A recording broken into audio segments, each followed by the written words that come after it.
மத குருவான குரு கோபிந்த் சிங்கின் 350வது பிறந்த தினமான இன்று அவரை பற்றிய தொகுப்பை தற்போது பார்க்கலாம். 10வது சீக்கிய மத குருவான குரு கோபிந்த் சிங் பீகார் மாநிலம் பாட்னாவில் அவதரித்தவர். ஆன்மீக குரு, தத்துவ ஞானி, கவிஞர் என பன்முகத்தன்மை கொண்ட குரு கோபிந்த் சிங்கின் இளம் வயது பெயர் கோபிந்த் ராய் என்பதாகும். தனது 9வது வயதிலேயே சீக்கிய மத குருவான குரு கோபிந்த் சிங் வழங்கிய போதனைகளையே சீக்கியர்கள் மிக கடுமையாக பின்பற்றி வருகின்றனர்.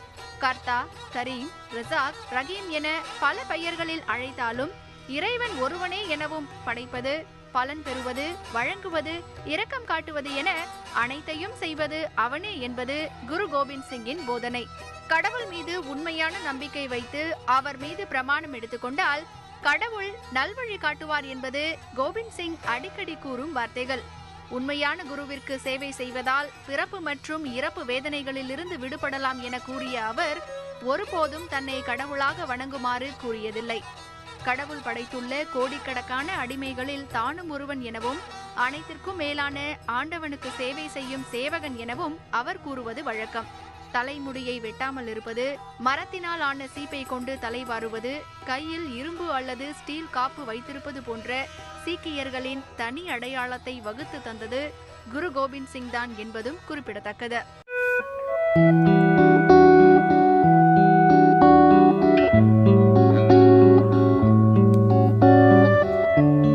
The 52 hukams serve as a code of conduct for the Khalsa Panth.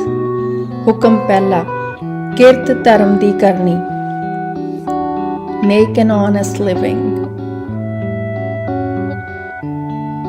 हुक्म दूजा, दसवंध देना, donate a tenth of your earnings. हुक्म तीजा, गुरबानी कंठ करनी, memorize गुरबानी. हुक्म चौथा, अमृत वेले जागना, wake up early morning. हुक्म पंजवां, प्यार नाल गुरसिखां दी सेवा करनी, serve Sikhs of the Guru with love. हुक्म छेवां, गुरसिखां पासों गुरबाणी दे अर्थ समझने, study the meanings of Gurbani from learned Gursikhs. हुक्म सतवां, पंज ककारां दी रहत दृढ़ रखनी, remain steadfast in the discipline of wearing 5 kakars at all time. हुक्म अठवां, शब्द दा अभ्यास करना, practice reciting शब्द. हुक्म नौवां, ध्यान सत स्वरूप सतगुर दा करना, concentrate on the true form of the true Guru. हुक्म 10वां, साहिब श्री गुरु ग्रंथ साहिब जी नूं मनना, believe in and accept the true Guru, Guru Granth Sahib ji. हुक्म 11वां, सब कारजां दे आरंभ वेले अरदास करनी, when undertaking any task first perform a humble supplication.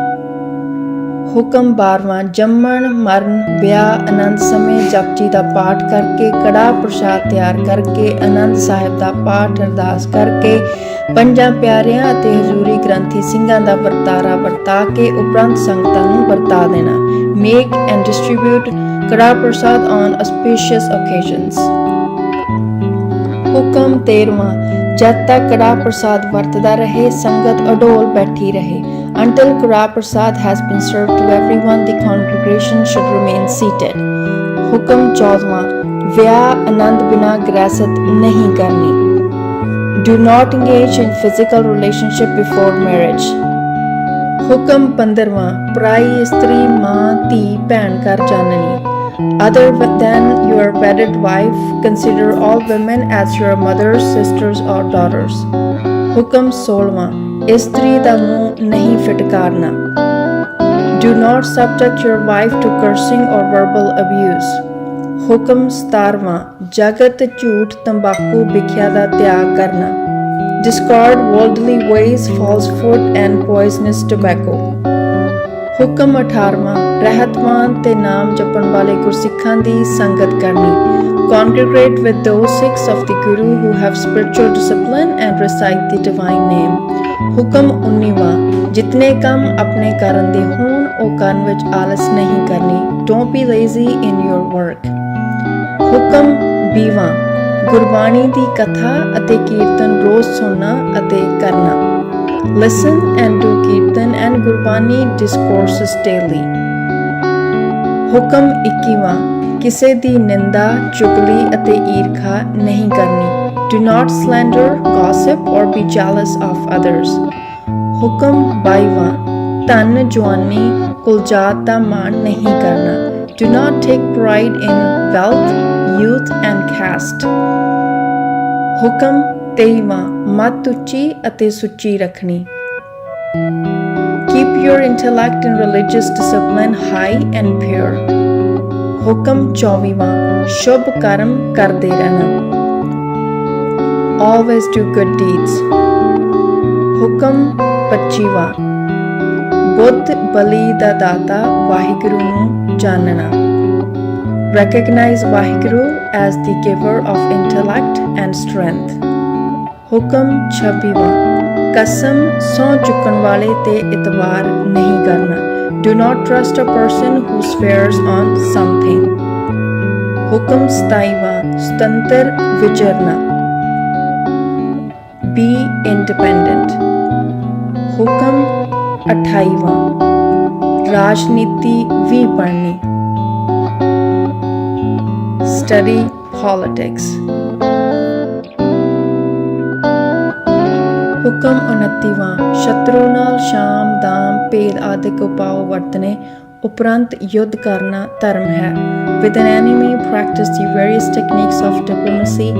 Failing this, battle is justified.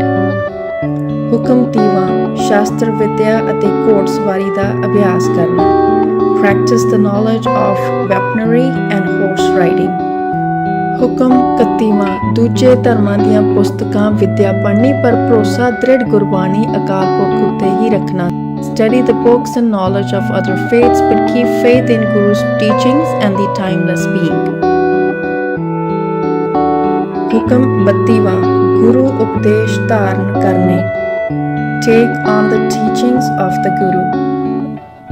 ਹੁਕਮ 33ਵਾਂ ਰਹਿਰਾਸ ਦਾ ਪਾਠ ਕਰਕੇ ਖੜੋ ਕੇ ਅਰਦਾਸ ਕਰਨੀ. After ਰਹਿਰਾਸ ਪਾਠ do ਅਰਦਾਸ standing up. ਹੁਕਮ 34ਵਾਂ ਸੌਣ ਸਮੇਂ ਸੋਹਲੇ ਦਾ ਪਾਠ ਕਰਨਾ. Before sleeping recite ਸੋਹਲਾ ਸਾਹਿਬ. ਹੁਕਮ 35ਵਾਂ ਕੇਸ ਨੰਗੇ ਨਹੀਂ ਰੱਖਣੇ. Do not keep your hair uncovered. ਹੁਕਮ 36ਵਾਂ ਸਿੰਘਾਂ ਦਾ ਪੂਰਾ ਨਾਮ ਲੈ ਕੇ ਬੁਲਾਉਣਾ ਅੱਧਾ ਨਹੀਂ. Call Singhs by their full name, not half. ਹੁਕਮ 37ਵਾਂ ਸ਼ਰਾਬ ਨਹੀਂ ਪੀਣੀ ਪਿਆਉਣੀ. Do not drink or serve alcohol. ਹੁਕਮ 38ਵਾਂ ਪਾਦਨੀ ਸਿਰ ਮੁੰਨੇ ਨੂੰ ਕੰਨਿਆ ਨਹੀਂ ਦੇਵਣੀ. ਉਸ ਘਰ ਦੇਵਣੀ ਜਿੱਥੇ ਅਕਾਲ ਪੁਰਖ ਦੀ ਸਿੱਖੀ ਹੋਵੇ. Do not give a daughter's hand to a clean shaven. Give her hand in a house where the timeless being Sikhi exists. ਹੁਕਮ 39ਵਾਂ ਸਭ ਕਾਰ ਸ਼੍ਰੀ ਗੁਰੂ ਗ੍ਰੰਥ ਸਾਹਿਬ ਜੀ ਦੀ ਤਾਬਿਆ ਤੇ ਗੁਰਬਾਣੀ ਅਨੁਸਾਰ ਕਰਨੇ. Do all work in accordance with Gurbani.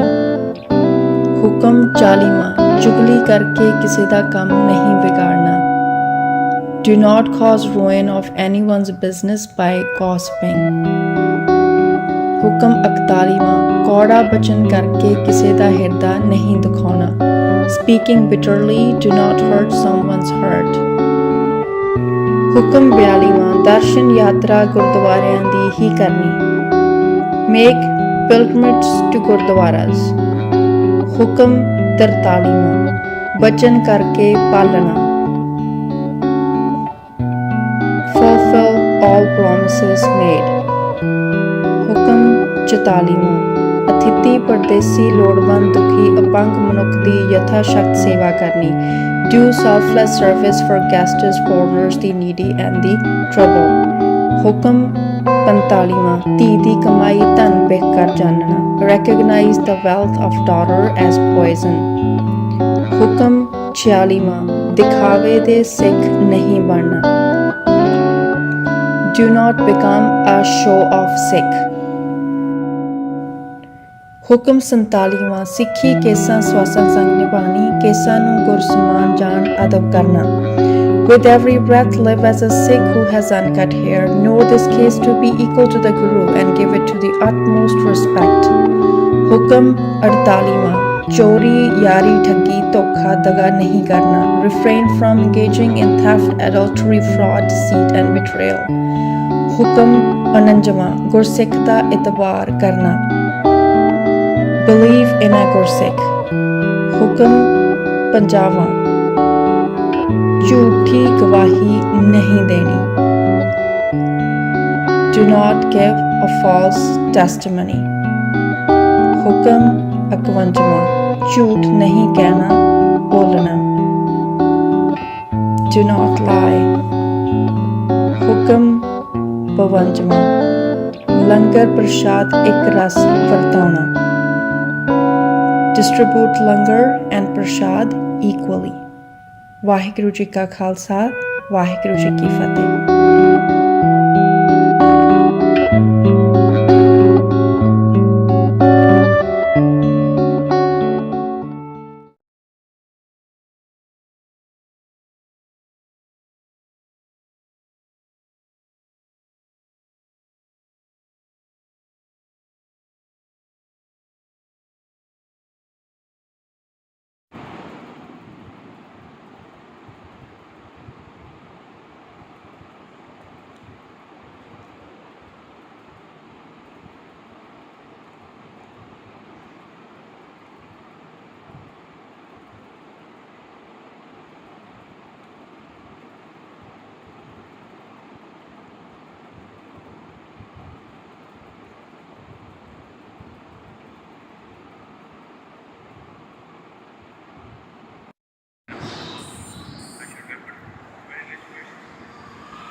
I would never give a woman $50,000.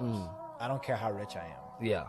You know, like you're gonna have me for the rest of your life. Yeah. You're gonna already have me investing in you, Right. loving you, protecting you, Exactly. providing for you. Yeah. Like, inshallah, we have healthy children together. Yeah. Like, I would never. Any woman that would, alhamdulillah, my wife didn't ask for it. Alhamdulillah. If she were to, I wouldn't have married her. Right. It's, You know, it's just, like, it that's doesn't, like- it's not a sensible thing to, like, just like, It's really not. And that's another reason, bro. A lot of brothers and sisters are single too. mm-hmm. Maybe there are some sisters that really will not compromise on anything under 30K.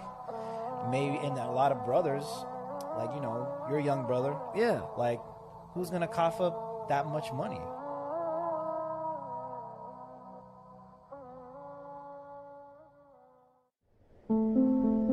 India has been portrayed to be an extremely regressive society when it comes to women's rights. Feminists continue attacking the Hindu traditions, framing them as Brahmanical and patriarchal at large. We are shown as a society where women suffer due to ancient dogma that leads to dowry murders and female feticide. Now let us look around the world a little bit. Every other major civilization has had a history of dowry except India. Hadrian and Megasthenes, who came to India in 300 BC, have documented a total absence of the dowry system in India. Al-Biruni has observed the same. What our wine-sipping historians skipped telling us is, dowry was never an Indian custom. It was brought to India by the British. Till the late 19th century, while the British were civilizing us, dowry was a common custom back home in Britain. In India, the wealth of women was transferred from mother to daughter as Stridhan. Rural land was generally not tradable. Movable wealth was controlled exclusively by women. Stridhan gave women a high status in society. The British passed laws that made property tradable and that only males could inherit it. The Raj would confiscate your land if you did not have a male heir.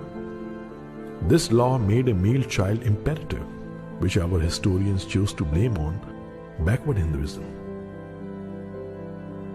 More spouses are killed in the US for insurance money than in India for dowry. But no one makes insurance murders in the US a cultural crime. Colonial consciousness turns every crime into a crime of native culture, while in the master race, a crime remains an aberration, merely a criminal act. How funny that the West has always mocked India for women's rights, while they were themselves Talibanized until the 19th century.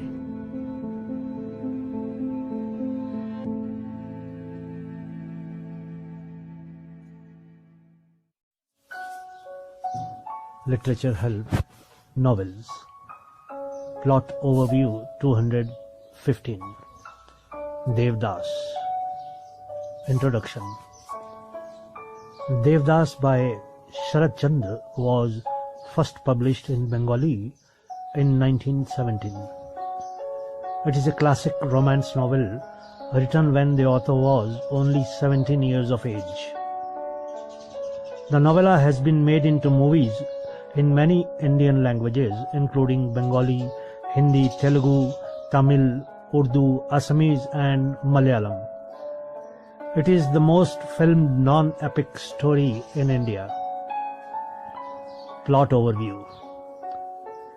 Devdas is a young man from a wealthy Bengali Brahmin family in India in the early 1900s.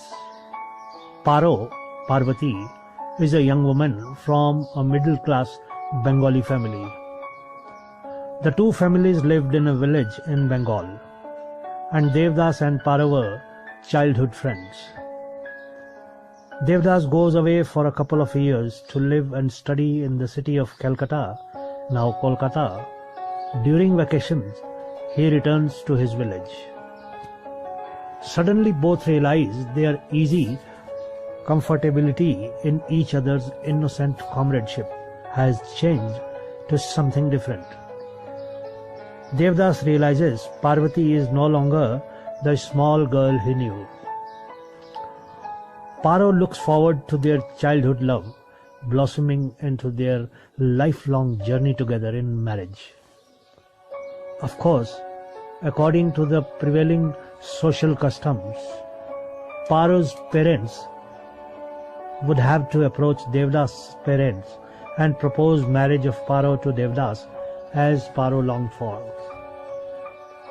Paro's mother approaches Devdas' mother with a marriage proposal. Although Devdas' mother loved Paro very much, she was not so keen on forming an alliance with next door neighbors. Also, Parvati's family had a long-standing tradition of accepting dowry from the groom's family during a marriage rather than sending dowry with the bride, which was established custom and still is in many parts of India. This alternative custom influenced Devdas' mother's decision of not considering Parvati as Devdas' bride, because she considered Paro's family to be trading low-caste family, despite the fact that Parvati, like Devdas, was a Brahmin. The trading label was applied in context of the marriage custom followed by Paro's family. Devdas' father, who also loved the little Paro, did not want Devdas to get married so early in life and was not very keen on the alliance. Paro's father, feeling insulted at the rejection, finds an even richer husband for Paro. When Paro learns of her planned marriage, she stealthily meets Devdas at night, desperately believing that Devdas will accept her hand in marriage. Devdas had never previously considered Paro that way. He feels surprised at Paro's bravery of visiting him alone at night and also feels pain for her. He decides he will tell his father about marrying Paro. Devdas' father disagrees. In a confused state, Devdas then flees to Calcutta, and from there he writes a letter to Paro saying that they were only friends. Within days, however, he realizes that he should have been bolder. He goes back to his village and tells Paro that he is ready to do everything needed to save their love. By now, Paro's marriage plans are in an advanced stage, and she declines going back to Devdas and chides him for his cowardice and vacillation. She makes, however, one request to Devdas, that he would return to her before he dies. Devdas vows to do so. Devdas goes back to Calcutta, and Paro is married off to the betrothed widower with 3 children. He is an elderly gentleman, a zamindar. He had found his house and home so empty and lustreless after his wife's death that he had decided to remarry. He spent most of his day in pujas and looking after the zamindari. In Calcutta, Devdas' carousing friend Chunnilal introduces him to a courtesan named Chandramukhi. Devdas takes to heavy drinking at Chandramukhi's place, but the courtesan falls in love with him and looks after him. His health deteriorates because of a combination of excessive drinking and despair, a drawn-out form of suicide. Within him, he frequently compares Paro and Chandramukhi. Somehow he feels betrayed by Paro, never realizing that she was the one who had loved him first, that she had said it out loud first. He does not realize this, but Chandramukhi does and tells him so. When sober, he would hate Chandramukhi and loathe her presence, so he would drink to forget his prejudices. Chandramukhi saw it all, felt it all, and suffered silently. But she had seen that real man behind the fallen, aimless Devdas he now was, and could not help but love him. Sensing his fast approaching death, Devdas returns to meet Paro to fulfill his vow. He dies at her doorstep on a dark, cold night. On hearing of the death of Devdas, Paro runs towards the door, but her family members prevent her from stepping out of the door. The novella powerfully depicts the prevailing societal customs in Bengal in the early 1900s, which are largely responsible for preventing the happy ending of a sincere love story. Thank you so much for listening to this story.